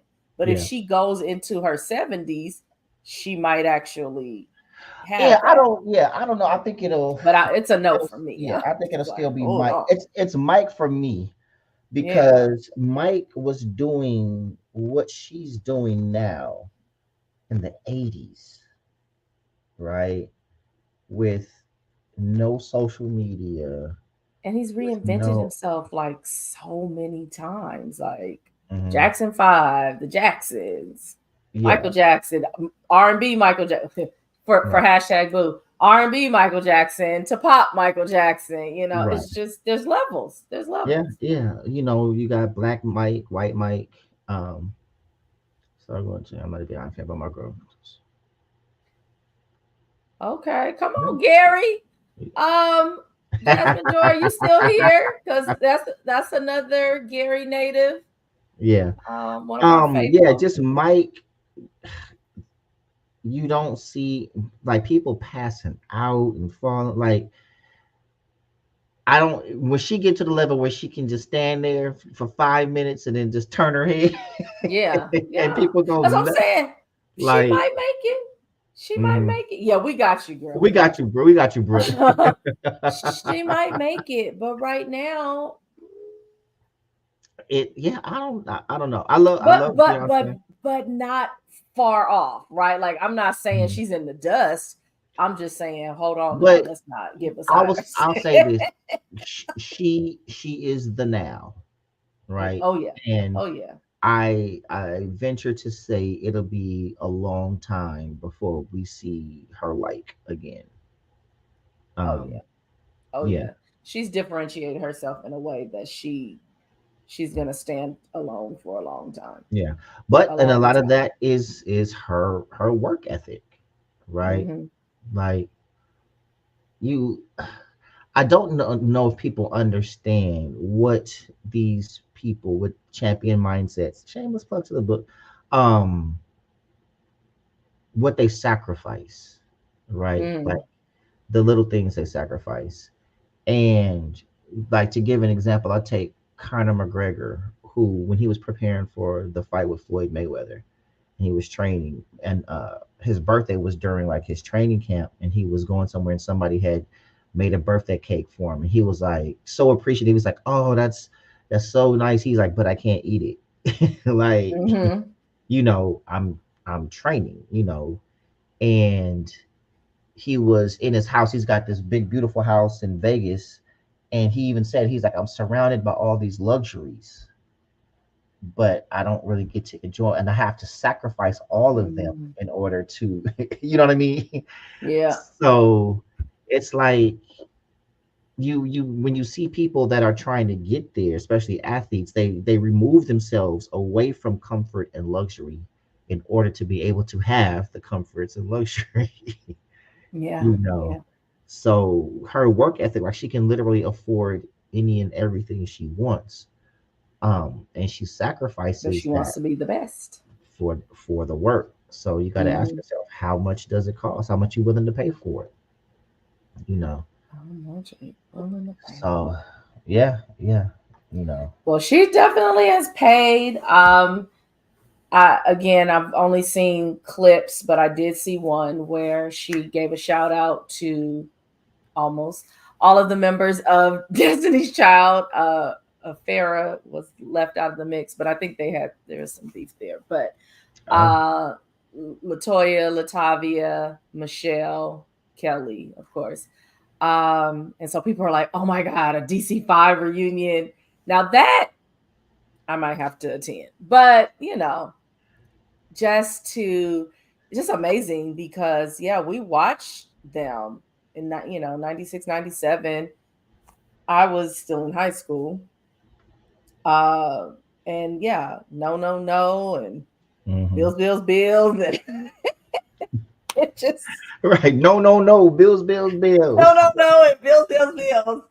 But to see, even when she went solo, I remember thinking like, this Yeah, when she did the might movie, be a when she good did Gold idea. Member, and then the album came right after the. Yeah, I was like, I wonder if we gonna want to see her by herself. Not that she wasn't a But star, but just you're just used to it. I but was like, work it, yeah, work it out wasn't. I like that song because that was her first single. I mean that doesn't mean she was gonna become this. Like Oh, no, I don't not even. not. I didn't think she was gonna flop. I just had Mhm. No, there I was nothing well, in my who brain did? that made me think like mega stardom or that. Like I said, we'd be having a conversation about her and Michael Jackson. It was just Mhm. like, I oh, wonder this what will was be the. cute for now. And oh, she had Jay-Z on the hook. Okay, that's I cute. wonder And what was then the it just moment that she transcended, like the album or the song. Um, it just kind of you just kind of woke up one day and she was yes. it. Dangerously in Love. That's what when the album dropped, it Mhm. was like, oh, this was not, when you talk about things that you didn't know that you needed, because I remember thinking that, like, oh my gosh, like this is fantastic. But yes, there was okay, so it was Lemonade. Nah, she was maybe before. It like was before Sasha that. Fierce, maybe. No, it was before Lemonade because I remember making a post when I Lemonade think it was dropped. before because Lemonade people were They was already on the run because losing their minds. I made a post about Lemonade. I was like, every time Beyonce got an album, has an album drop, the homies can't never go out no. Yeah, I think the subtitle album definitely was a moment. I don't know if I could name the moment because it's just like Mhm. Mhm. she just kept topping it, and nothing was bad. Like to say "Dangerously in Love" was a no skip. That's the beginning. I be So it's singing not like Dangerous she in was in Love, the but yeah, when nobody looking, I be singing Dangerous in Love when it come on. It's a phenomenal song and album. Yeah, My yeah. favorite album But Dangerous in Love that I'm was also usually on Destiny's Child. That was a it Destiny's. was Yeah. um I'm usually in the minority, but Four, which is like a heavy R&B album to me, it's a different sound than most of her Mhm. other stuff, and I was like, that's why I absolutely love it. So yeah, it at Listen. every stage she just did something different or something that made us go wow or Yeah, so how, like and it just I can't see her name Beyonce albums, but I'll tell you, she's on a few on a couple of my playlists. And if you catch me in traffic and the windows are up, and I might be rocking out, you might see me, yeah, with some love on top, or some yeah, and that's deja Four vu, or some exactly. upgrade. Yeah. I So Care and Start Over are go-to karaoke songs. Oh, we got to go. I would love to be. Yes, yes. yeah. Yeah, So phenomenal album. But that is true to Jasmine Joy, which is it is the same out for as that album with Love on Top. And yes, the pregnancy announcement, another level unlocked, right? Because she's out there getting it, and then at the end is like, oh, by the way, I'm mhm, preggers. right. And yeah, and now Blue Ivy, Is lest she back we in school? lest we forget. I keep seeing Well, that she post on wasn't it's this like weekend. She was in full force, mhm. dancing on Mama's tour and just getting better and better. I did see a clip where she took her inner ears out so she could like hear, and the shock and amazement on her face that people were like screaming for her, and it was just beautiful to see. And also, I mean, who knows what we might be seeing from young Blue Ivy Carter in the future. Imagine being a child and your parents are the two biggest stars in music. I couldn't. I couldn't. And what's Like, good with the twins? Because they in the way back. We ain't. I think I've seen them twice I keep in their forgetting. whole Like, lives. You I was like, forget oh they yeah, exist. yeah. I was like, oh yeah, Blue they is did that. out there, and their babies, and they're not even Mhm. babies anymore. But the twins, Right. They hiding them kids like they they at the one of them got house. a cleft palate or something. Yeah, But they. that's rude. Shout out to everybody with cleft palates. Like does she? I know. It's like they're like mom and dad, but they're Mhm. not because you can't go anywhere without people hollering and screaming You and kind wanting of an know, but even autograph the or way she taking acts. Remember photos. when they were at the basketball game and I think Jay tried to touch her hair or something? She was like no, like Dad, you talk to Jay Z like that? Yeah, right. But Yeah, she's they mom and dad. mom and Like dad. she at home getting an attitude with Beyonce. Can you imagine that? Yes, I can I actually. know you just got off tour and whatnot, but I'm still mad at Mom, you. right? Right. You didn't like you miss parent teacher night. Imagine what that's like. I'm pretty sure she's homeschooled, but like Yeah. I'm pretty sure she can't go to a normal school. You know, I don't think so. when you probably the president's children were able to go to school, and you Mm, probably can't because your parents are bigger than the first black yeah. president and first lady. Yeah. Maybe I don't know, or maybe she is in school. I guess it's Googleable, Yeah. It is. That might be something to look up. Does right? Blue Ivy So go to school? because according to the social media, she don't, Yeah, and they I wait for her to couldn't get home. imagine that she does. That is.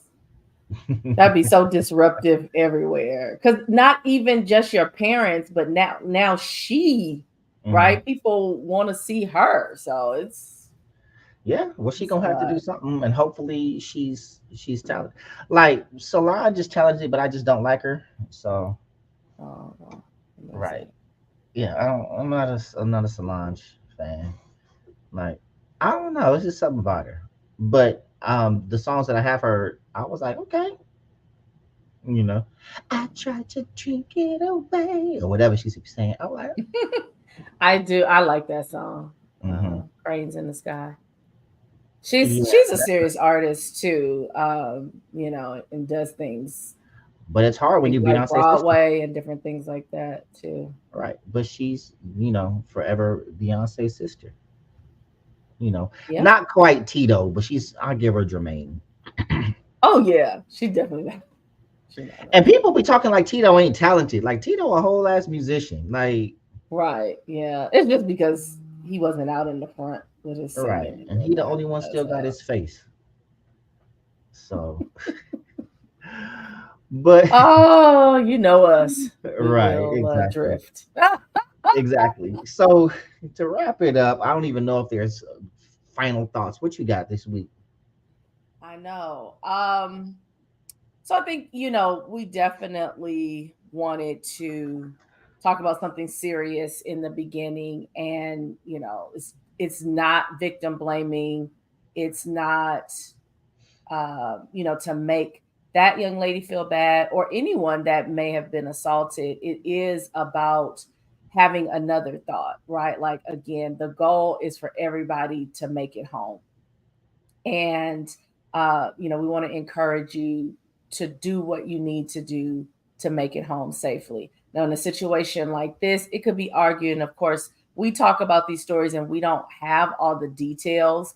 So we don't know exactly what happened. But clearly, this young lady did not make it home safely, right? And it could be argued, well, she was minding her own business, whatever, what have you. And so, unfortunately, bad things happen to people. And, our hearts and prayers, go out to her. I am glad, of course, that she is alive. She seems to be, she not be cognitively impaired.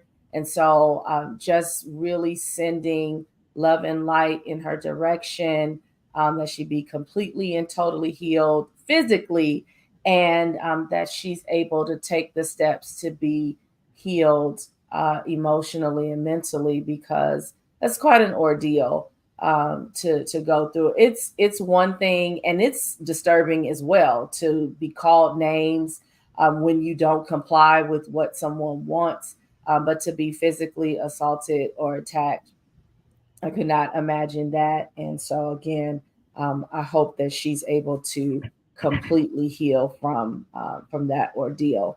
Uh, Shout out to Prime. Do what you do, Coach Prime. Excuse me. Mhm. We are so proud of you and Shador and Shiloh and all of the young men and their families. Like, it is hard to do something new, especially when people think you should do something else. And so to stand in that, to believe, and then to walk in the manifestation of that belief, I think that's why everybody is so excited.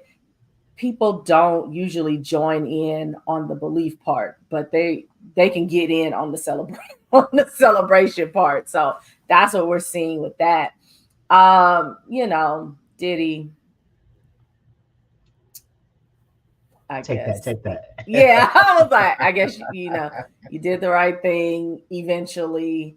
I hope that does something for those families, like, folks thinking about folks like Black Rob, right, who's not with us anymore. I don't, hopefully that is a help to his family, and everybody that may not have already been getting publishing. Like, I can imagine somebody like Faith Evans probably was in a different boat because she Mhm. did right and whatnot. But to all of them, I hope that this kind of brings closure to some things that they've been dealing with for decades, that may have been pretty hard.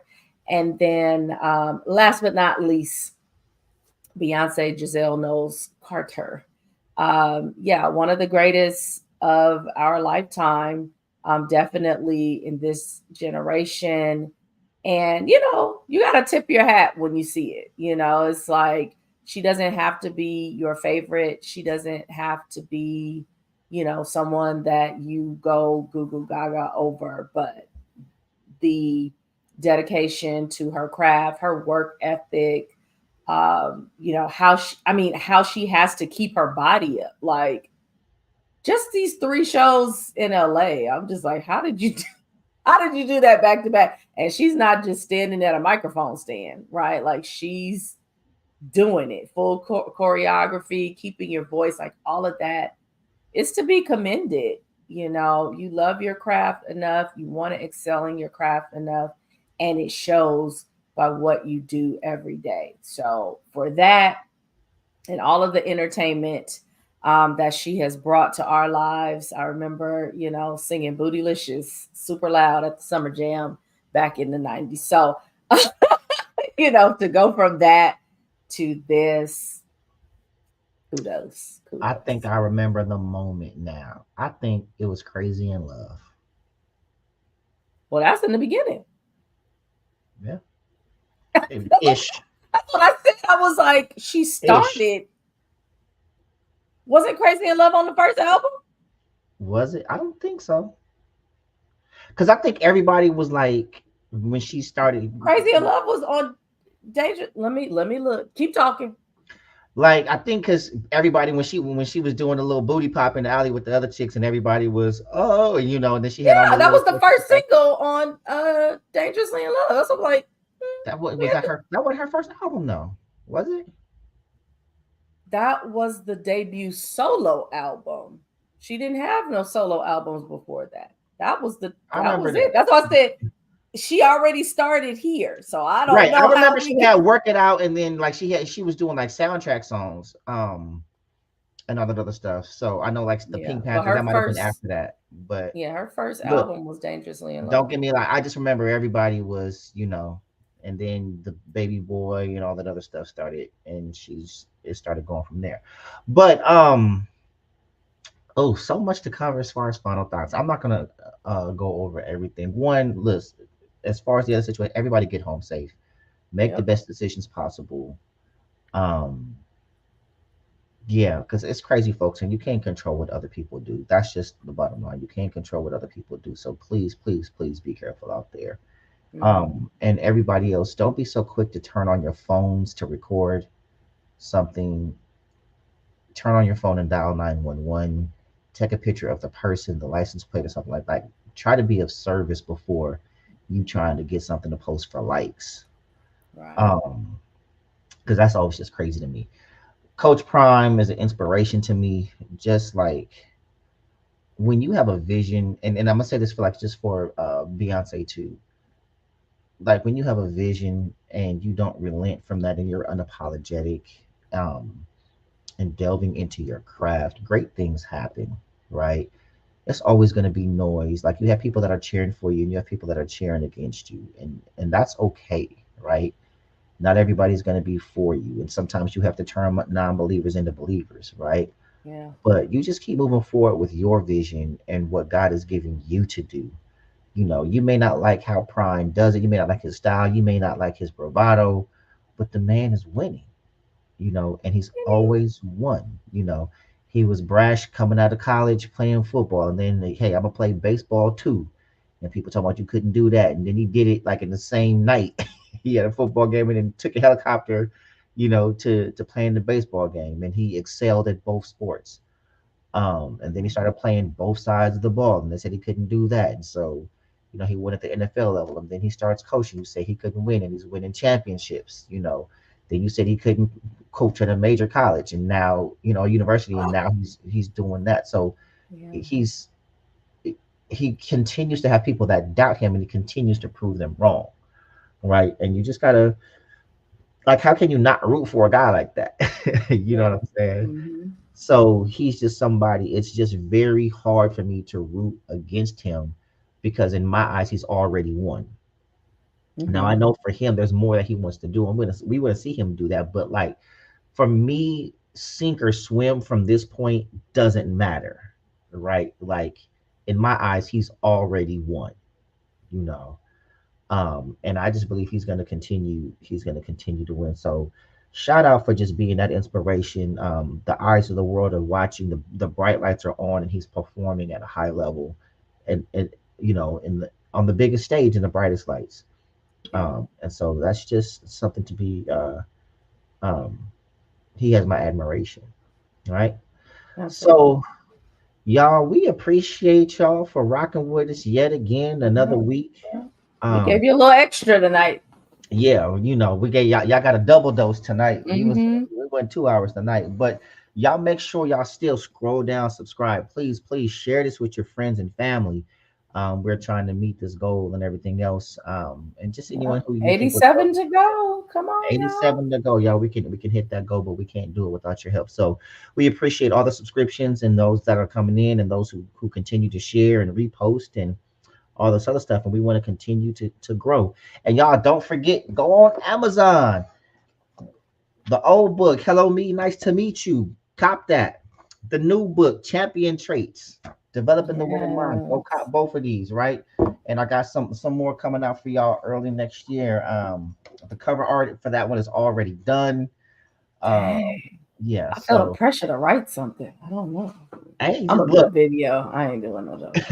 Well, I'll say this. I I'm gonna have just talk to y'all. one of my partners is writing a book, and he was like just kind of feeling the pressure. And I was like, look, nobody is expecting it, so the deadline is completion, right? Mm-hmm. And so a lesson that my sister taught me is to make moves, not announcements. So when you pop up with something, nobody ever knows how long it took you to do, That's true. right? So my first book took me 3 years to write, just off and on, Yeah. um, Everything in its time. yeah, You but know. when I released it, nobody knew the process. They just saw the finished product, you know. Mm-hmm. And so nobody's counting, oh, when's your next book? It took you this long. Like nobody's if when nobody's expecting it, the deadline is completion. You can give yourself deadlines, but you want it to be right versus like, hey, meeting some deadlines. So Absolutely. I do plan on releasing my next one no later than early next year. I don't have an actual release date, but because it's already in motion and outlined and it's already being pinned, um, I can shoot for that kind of target. But I have about 6 more in the pipeline that I've Wow. already have concepts for. So like That's what's so there's material, yeah, exciting. there's material that about planning and like vision, and I know there's people, and then just I guess my final thought is there's people that you have so many ideas, y'all.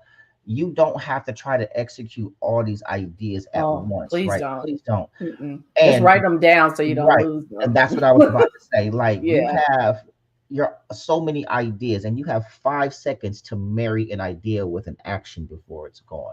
Write it down. Take a Mm-hmm. voice note, whatever it is. Just because you may not be able to get to it right now, but capture it. Because two things: one, you won't forget it if you capture it. Two, over time, it evolves, right? You can come back to the idea when you revisit and stuff like that. Then all of a sudden, the idea starts to evolve into something else. And now, when you're ready to execute it, it's become something bigger than what you originally thought. So, those ideas aren't accidents, they're not happenstance and everything else. Just make sure that you stick to the ideas that are connected to the overall vision of your life. Don't do anything that's outside of your vision and purpose, right? So, Mm-hmm. um, yeah, y'all. We love y'all, love the support. Can't wait to see where this goes. Maybe I'll be the Beyonce of books and content or something like that one Mm-hmm. day. But we're here to change y'all lives. Absolutely. That's just basically what it is. But until next time, y'all. Always remember. Be free to be you. We love y'all. See y'all next week. Peace. Bye.